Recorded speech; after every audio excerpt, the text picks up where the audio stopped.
শুনবেন স্থানীয় বাংলা সংবাদ। আসসালামু আলাইকুম। বাংলাদেশ বেতার রাজশাহী স্থানীয় সংবাদ পড়ছি রেজওয়ানা হক তানিয়া।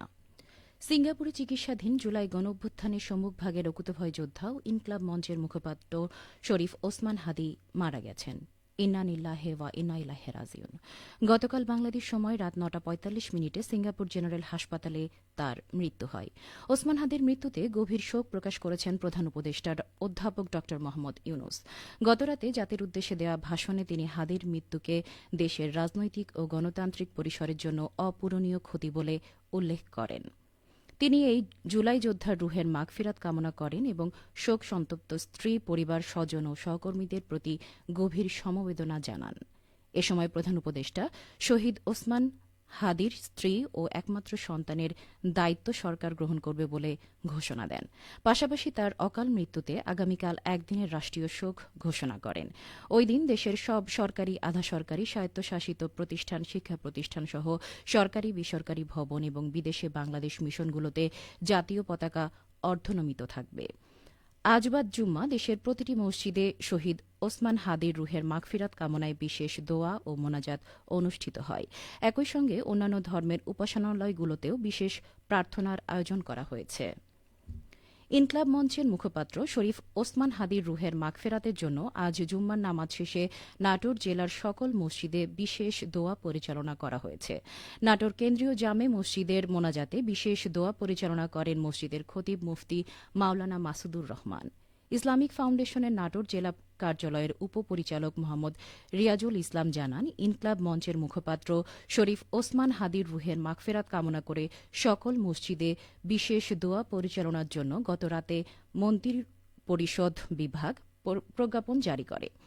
এই প্রেক্ষিতে ইসলামিক ফাউন্ডেশনের সমন্বয় বিভাগের নির্দেশনার জেলার প্রায় ৩,৫০০ মসজিদে জুম্মার নামাজ শেষে বিশেষ দোয়া পরিচালনার অনুরোধ জানানো হয়। এদিকে হাদির রুহের মাগফিরাত কামনায় সিরাজগঞ্জে গায়েবানা জানাজা ও বিক্ষোভ মিছিল অনুষ্ঠিত হয়েছে। বাদ জুম্মা শহরের কেন্দ্রীয় জামে মসজিদের সামনে বিপ্লবী ছাত্র ঐক্য ও বৈষম্য বিরোধী ছাত্র আন্দোলনের উদ্যোগে গায়েবানা জানাজা অনুষ্ঠিত হয়। এতে জামায়াতে ইসলামী সহ বিভিন্ন রাজনৈতিক দলের নেতা, কর্মী ও জনসাধারণ অংশগ্রহণ করে।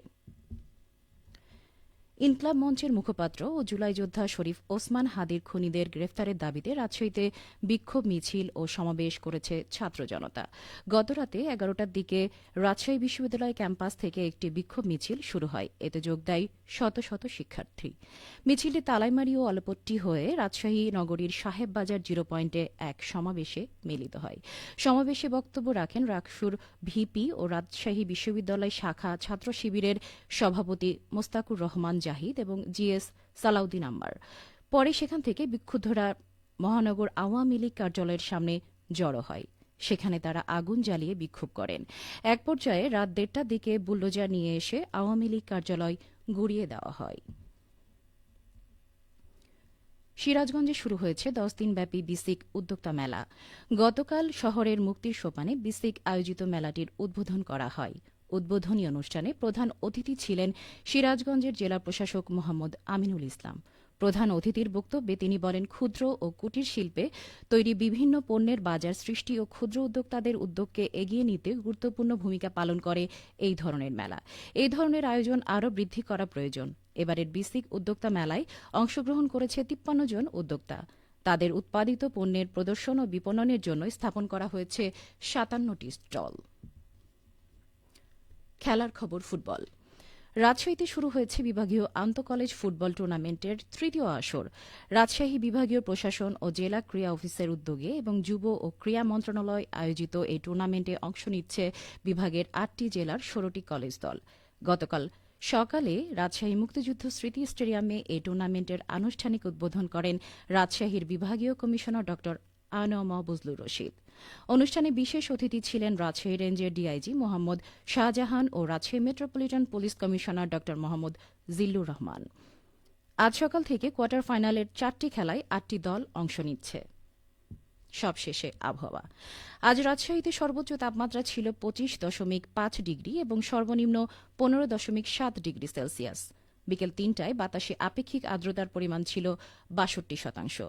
রাজশাহী ও পার্শ্ববর্তী এলাকায় আজ সূর্যাস্ত সন্ধে 5:20 সংবাদ শেষ হল। আমাদের পরবর্তী স্থানীয় ইংরেজি সংবাদ সন্ধে 6:05।